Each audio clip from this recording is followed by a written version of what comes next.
Hi there, good morning. Welcome to Thank Google. you, nice to meet you. Nice to meet you. Good to have you Looking forward to here. it. Please, Yeah. we're going to go right through here. So happy that you could come over.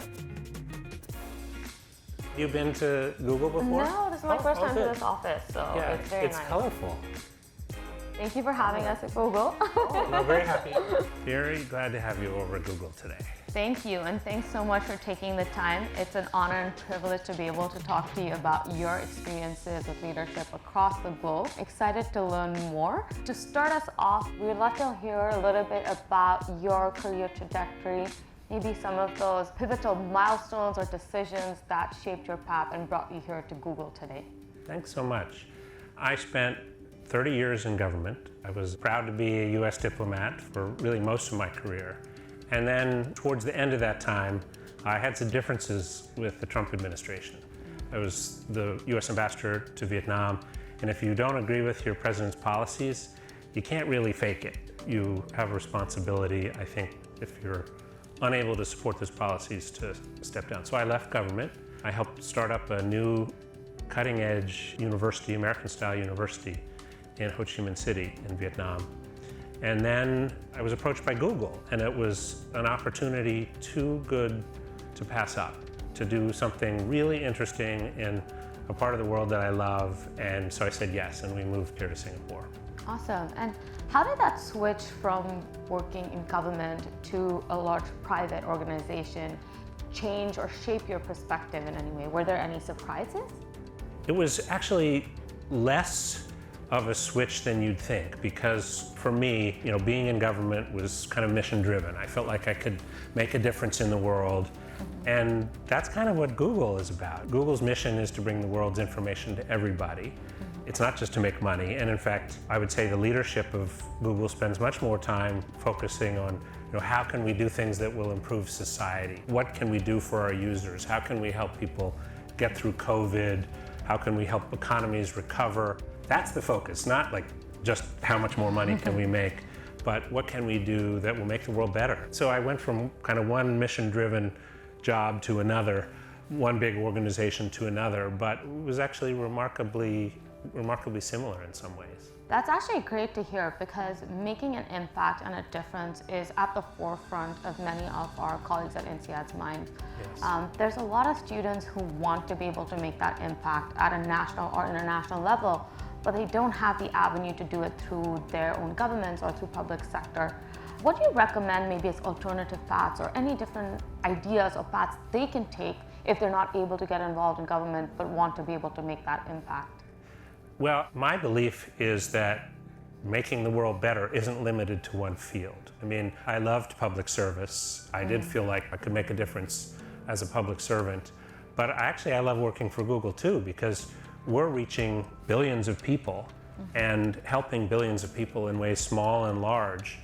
And I think companies can do that.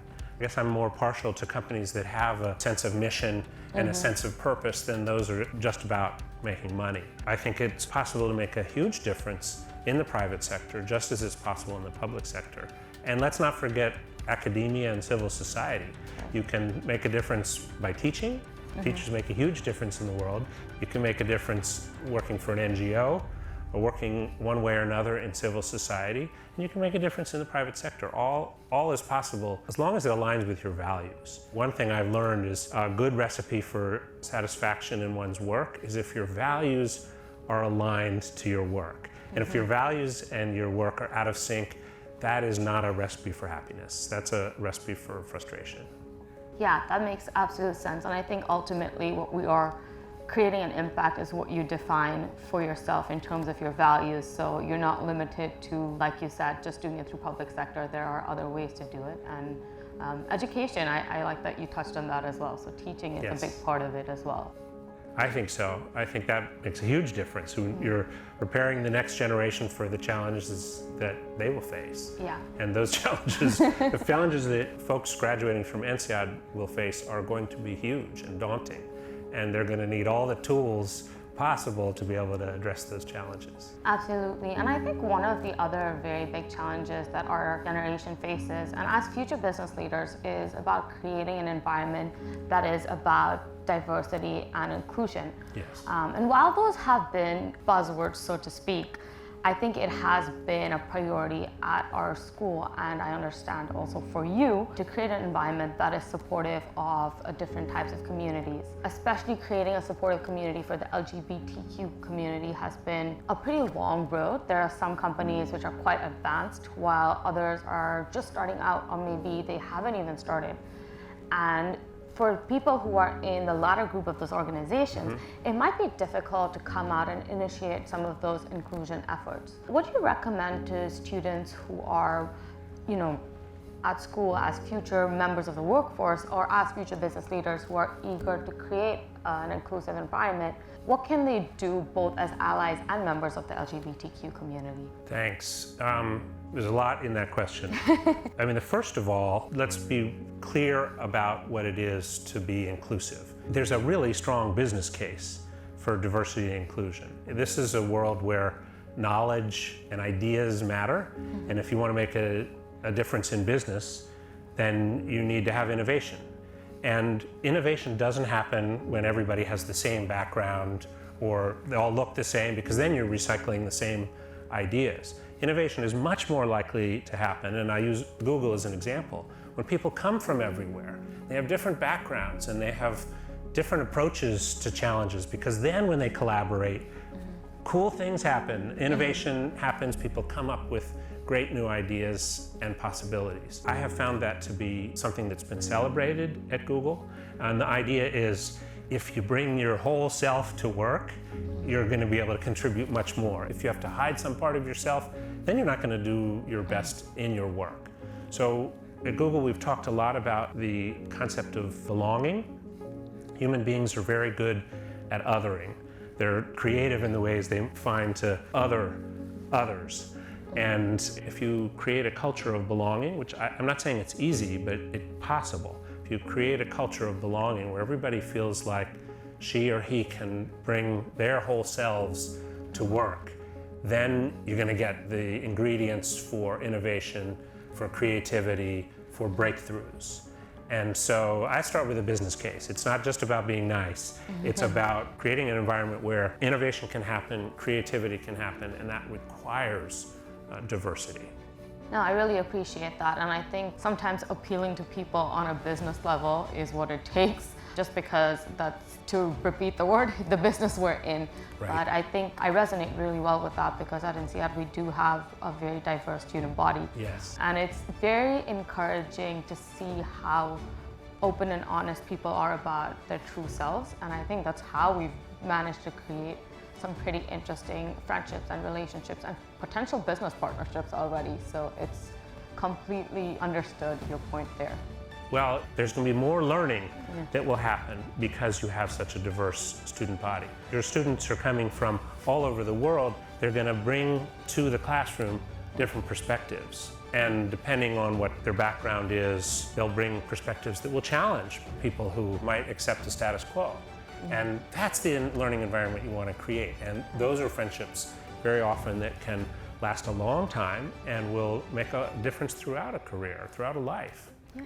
So there was a webinar recently on LGBTQ rights, and I think there was a little bit of a backlash where the Singapore government asked American government not to get involved in local matters. As someone who works at Google, which is a very international company here in Singapore, how do you recommend we manage things or situations like that where we want to create an inclusive environment, but at the same time, respect our local authorities? So I actually participated in the webinar, and it actually wasn't very much about Singapore. It was really making the business case for diversity. And we talked earlier about the business case for diversity. You want innovation, you need to have diversity. So I was a little disappointed in the Singapore government's reaction, and I encouraged my friends at the embassy, go ahead, do this engagement.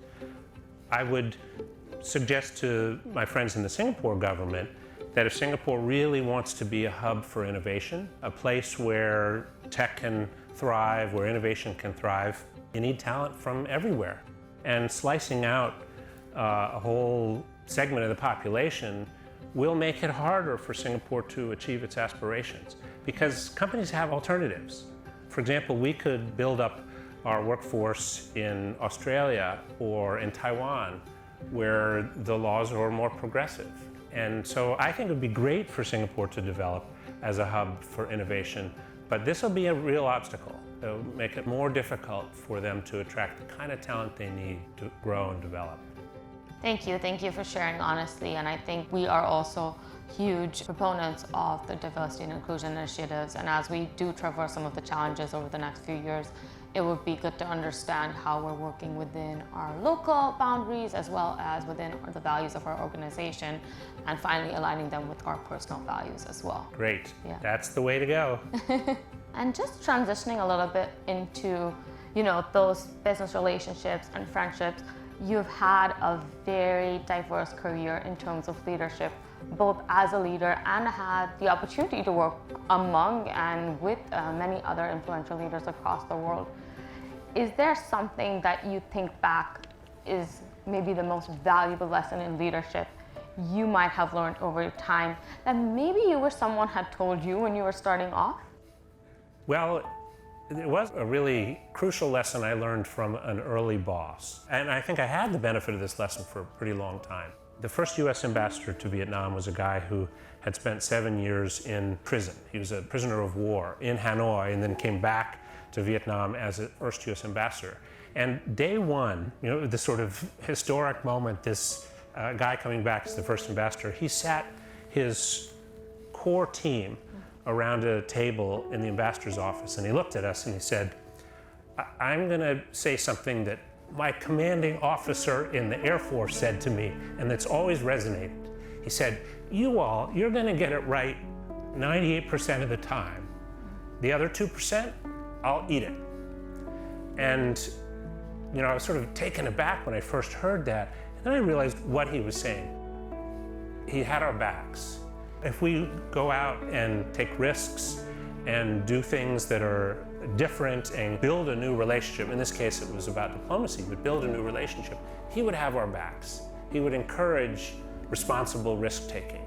And so that's what I said to my team on the first day that I had the privilege of being ambassador to Vietnam and following him in that job. And it's what I said to my team my first day at Google. I said, I will have your backs. And interestingly, it's come back again and again and again in discussions, because if you say you're going to have their backs, then you really have to. But I think when you do, then the commitment is both ways, and the possibility for people to really achieve their potential is there because they know the boss has their backs. Yeah. And so that is a lesson that's always stayed with me, and I feel like it was a key lesson of leadership and management that I learned early on. And I think while you were speaking, I was at some point thinking back to some of the teams I've worked on, and the best experiences have been where I felt my boss or my manager had my back, whether it was in front of a client or another team in the office. And I think, like you said, the commitment becomes mutual, and you want to have your boss's back. So you want to do a good job. And you immediately, the risk you're taking or the effort you're putting in, you're making sure that the effort is going to translate into good work for the overall team and also make the progress and be happy as well. So I really like that. It's a mutual relationship at the end of the day, having each other's back. It is, and it's trust. Yeah. If you can trust each other, then things are possible. When trust isn't there, it's really much harder. Yeah. So I think it's a central lesson of leadership.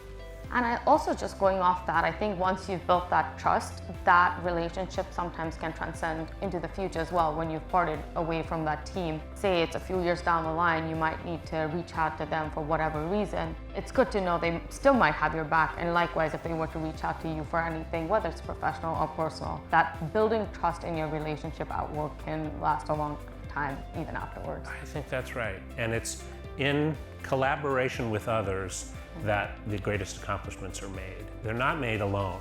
You might have a leader who has, a phenomenal vision of what's possible, but if you want to implement that vision, you need partners, you need collaborators, and you need to share that vision. It's much easier to accomplish a goal if it's a shared goal. Absolutely. And speaking of shared goals and different goals as well, I think one of the big things for most people from our generation is, and I know you have worked on this really well, is balancing between your professional and personal life. Often the perception is that you have to make a compromise somewhere, you have to give up a little bit of ambition to balance your family life. A lot of misconceptions, a lot of myths, but as we go into the world, when we graduate from INSEAD or even a few years down the line, we're all hoping to be able to do a great job of balancing both our work and our families. Any advice or any tips you might have? Well, I don't think it's easy at all. I'm lucky. I have a spouse, who has taken a back seat at times when, and I know that's not easy. In order for me to, for example, have my dream and be ambassador to Vietnam. And so he's borne a lot of the burden of raising our kids. That's a sacrifice. I don't think there's any kind of perfect answer. This is odd, I had the opportunity to host President Obama in Vietnam. And our son, there was a moment of acting out and the president was completely unfazed. And afterward, we talked kind of father to father. And I said, I think it's way harder to be a dad than to be an ambassador. And he said, Ted, I think it's harder to be a dad than to be president. And that was, to me, really, really revealing. There's no harder task. And I think no more rewarding task.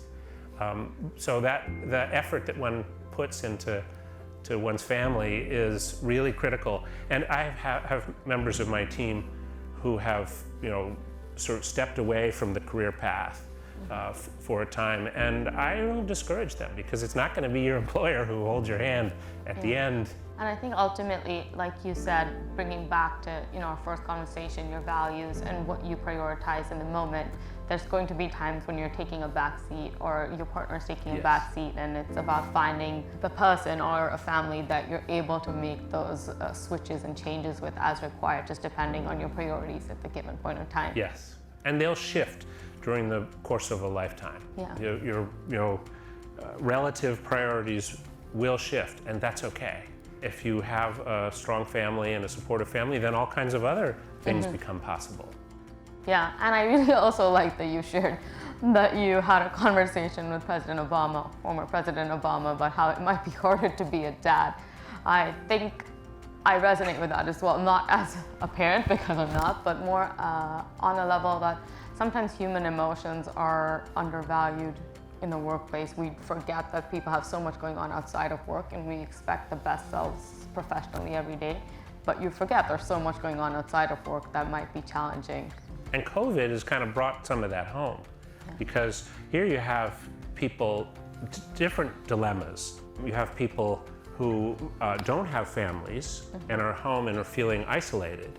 And then you have other people who maybe are trying to raise kids and get them through homeschooling while they're trying to work and balance all that. That's really tough. I think this pandemic has brought some of those challenges of balancing different parts of life into very stark relief. Yeah, you're absolutely right. And I think now the norm of seeing children on Zoom has almost helped the people who are isolated, because it helps you feel like, okay, there's families there and I'm feeling good about it. And the parents are no longer trying to quiet down their kids because we understand this is part of life. Yeah. And it's kind of merging the professional and personal in a positive way, because we're respecting that people have things going on outside of work that they cannot demarcate constantly. I agree. And I think it will change the nature of work going forward. I hope that it will lead to people being more reasonable about that balance, and I hope it will lead to a situation where we can use technology in a positive way to bring people together, because we've had to during this past year. So I don't think work will ever be quite the same. Yeah, absolutely. So as one of the major architects for the US-Vietnam reconciliation, I'm curious to hear about your perspective on the relationship between the East and the West and how you might see that evolve over the next few years. Well, I made a kind of calculated bet early in my career that the future was in Asia. and that there was a lot of hope. I was a political officer, and I thought, well, I want to be able to write about places that are full of hope as well as challenges. And I think it was a really good bet because the future is here. And even with Google, when you look around and look at where our competition is coming from in the future, it's coming from this part of the world. The stiffest competition is in this part of the world. So that means this is where we have to invest, this is where we have to step up, and this is where a lot of innovation is going to happen, a lot of change will happen. So I see this as the most dynamic region of the world going forward. And I think that makes it really exciting for business like Google. I think it would make it exciting for the students who are based here and are learning about this part of the world. This is where it's happening. This is where economic growth will continue to happen. This is where innovation will continue to happen. And so it's the place to be, as far as I'm concerned. No, that's great to hear as well. And I think, like you said, we're seeing a lot of growth in both technology, business, and in academia here, because a lot of students do want to move out here. We want to learn about the region. It's about localized strategy also at the end of the day, trying to figure out, how do we make things work in Asia? Because a recipe here may not be the same recipe you use in a different part of the world where you might have come from or you might have worked before. Yes, languages too, I hope. People are learning the languages of this region, because that's crucial as well. Difficult languages, yes, but they're we're very trying. difficult languages. But if you want to get under the skin, language is the key. Yeah, that's how we make it through the people. Yeah. Well, you mentioned about writing and that you wanted to write a little bit more about this region as well. Yes. We know you have a new book coming out, so we'd love to hear a little bit more about it if you'd be willing to share. Oh, thank you. No, I appreciate it. It's coming out in a few months. Rutgers University Press will publish this book that I've been working on for 3 years. Nothing is Impossible, America's Reconciliation with Vietnam. And the title comes from the guy I mentioned earlier, Peterson, because he said, nothing is impossible in US-Vietnam relations. And I had front row seats for 25 years as former enemies came together and became friends. I had front row seats as a young officer working for Peterson, and then coming back as ambassador, and all the time in between, and all the time since, because I think it's fascinating. And so for me, it was a story I had to tell. I had met so many interesting people who had contributed to reconciliation, starting with people like John McCain and John Kerry, but also on the Vietnamese side, people who took enormous risks to bring our two countries together. And I just felt I need to write this. I need to write this story. And I'm pleased that those who've read it so far like it and are interested in it. I'm hoping that it will share some lessons that might even be relevant in other parts of the world. How you can reconcile after a really, really tough relationship. How you can create something new and positive and meaningful. That's awesome. Well, thank you so much for sharing. I know we're all looking forward to reading it. It sounds like some valuable lessons, which we got a snippet of today from our conversation. It looks like it will be very well detailed from your experiences. So thank you so much for sharing with us today. I had a great time learning more about your transitions, your trajectory, your path, and also your very encouraging messages for students and even existing members of the workforce who want to make a difference, quote unquote, in whatever avenue that they might be working in. So thank you for taking the time today, and we're looking forward to reading your book. Wishing you the best on that one. Well, thank you, Tanvi. It was really a pleasure talking with you. Thank you for coming over to Google. This has been great. Thank you. Thanks so much. All right. Thank you.